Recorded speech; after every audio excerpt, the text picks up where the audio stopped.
Hi, and welcome to this short video that I'm going to make, kind of talking about the guidelines you might want to consider for Milestone One. In Milestone One, your objectives are to define your target market's demographic information as specifically as you possibly can. Once you've accumulated that, you want to generalize a definition from it. You want to define psychographic elements after you've got that generalized definition. And then I want you to write something called a persona, which we'll talk about here in a minute. So look at the Milestone One template first, found in the final project module. It was from last week. Gives some guidance on what to search for and define. And you can use it as a template for building your document for your Milestone One. There's spaces where you can kind of fill that out. What's really important about this is concentrating on what you need to figure out. And to do that, research is key. So check the starter research in the final plan background information document that you would have read in the final plan module from last week.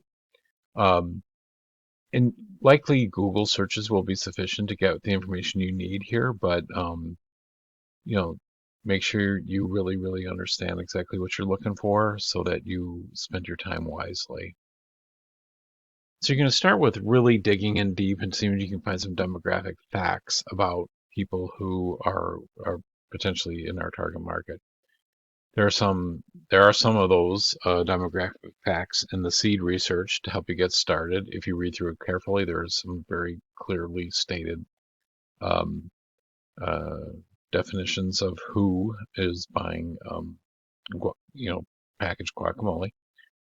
You want to look at the company background information, how the existing customer base is targeted to get a framework, kind of an idea of exactly what you want to try to define. Don't use that as research to say that's who's going to buy or in the market for this product, because it was done very differently.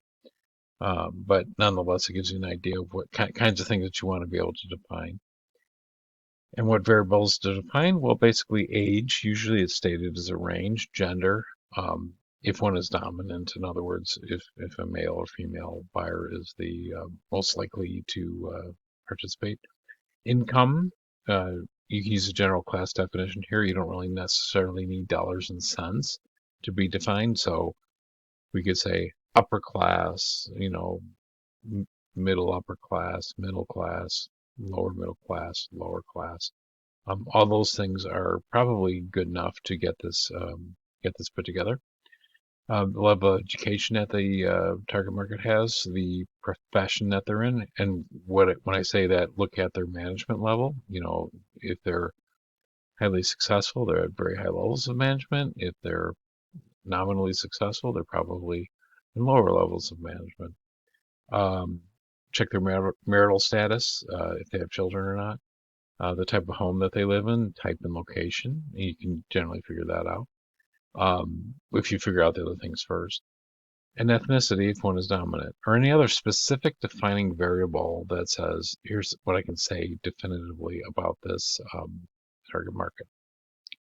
While you're doing all this research, you really need to take notes. So record all the source information from each thing that you find, the author, title, date, publication, anything else required for APA certification, or citation, I'm sorry. And if you look at the week one announcement on citation, you'll get a real good feel for what you have to capture. Once you've done that, then take specific notes you can quote into your milestone, which is really important to be able to do. But I really strongly suggest, as you find research, take only what you need, leave the rest. There's lots of information there that really don't come into play as we try to define who our target market is. So only find the things that apply to determining who your target market is. So once you get very specific and you find really specific types of information, then this seems a little bit illogical, but back out and generalize a little bit. So for example, if you find an age range of 30 to 45 years old, that's interesting, of course, in defining, but you're also likely referring to millennials, all right? Why does that matter? Well, you're going to find research much easier to come by if you research millennials as opposed to people who are 30 to 45 years old. So if you can generalize at any point, I would definitely do that.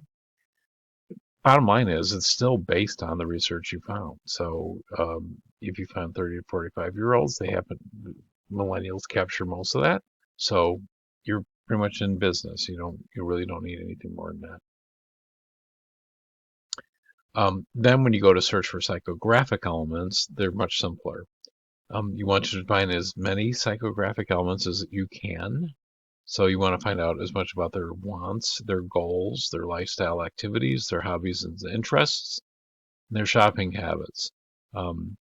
Using your more generalized demographic definitions will help you get answers here much better than if you're looking at very, very specific things when you talk about demographics, okay? So definitely do that. So you want to try and avoid being too general as you're creating your target market. Everyone or anyone, it just doesn't cut it. It's not the right thing to do.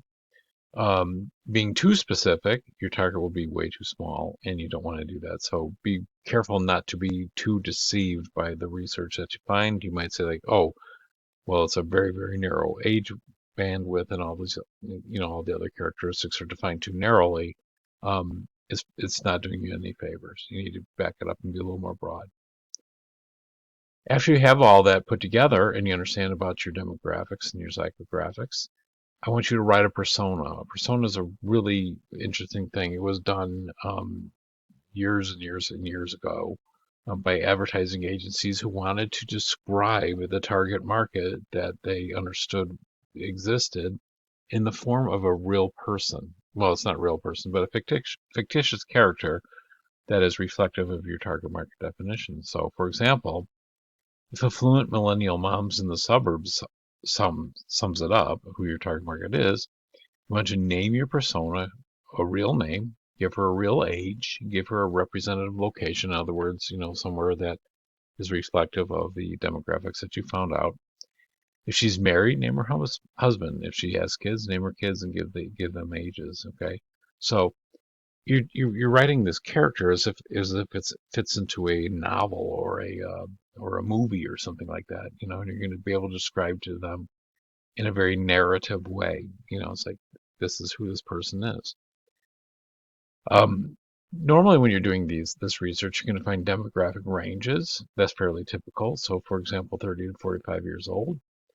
So, as you're building your persona, think about a value that's in the middle of that range. So, in this case, I would say my persona is 38 years old. It's reflective of what the demographic is, but it's also specific enough that I can describe them as a real person. Your target market might be reshaped as you work. So as you go on and do future research, you might find it's like, oh wow, that helps me redefine my target market. Go ahead and do it. I mean, I would say go ahead and revise it. It's perfectly okay. If you find information that says, oh, I was really off base, it was something completely different, I would suggest you skip it unless it's really, really, really compelling. But I would redefine revise your target after you've done it, because it makes getting this project done really hard. So don't do that, okay? So just to kind of stick by your guns and go forward with that. When you're done, your milestone document will be around, give or take 3 pages, okay? If you're going to write narratively, you're going to use single space paragraphs. I suggest to you it's not a bad idea to use tables to list your data points. But this is really, really important, is make sure that your citations are correct. Most of what you're going to write into this milestone is based on your research. And because it's based on your research, you're going to have a lot of citations in your writing. So your in-text citations are going to be frequent. Each fact you state will be cited to some specific reference data that you have, and a reference that you have listed at the end of your document. Okay. Here's a rough outline to follow.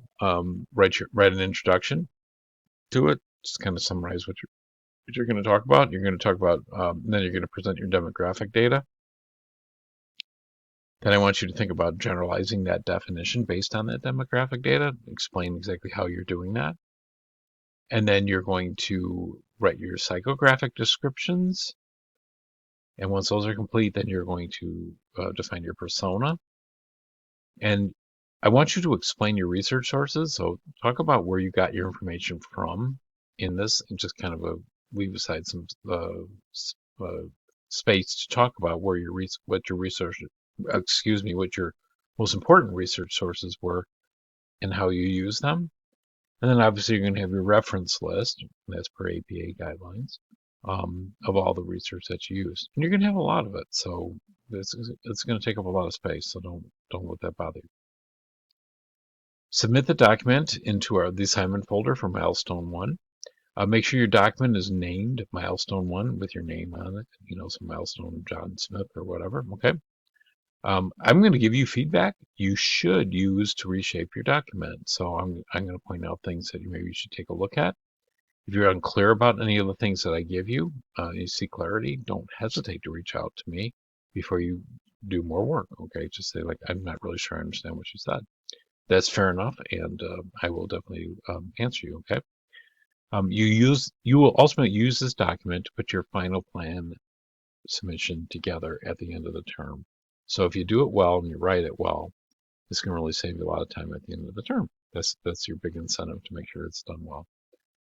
Okay, so that's it. If you have any questions, don't hesitate to reach out to me, and I wish you the very best with this. Don't struggle. If you have anything that comes up, do it. Ask me sooner than later, please, because if it's towards the end of the week, it starts to push the timeline, and we don't have a lot of time here. So please do that, okay? Best of luck on this, and don't hesitate to reach out.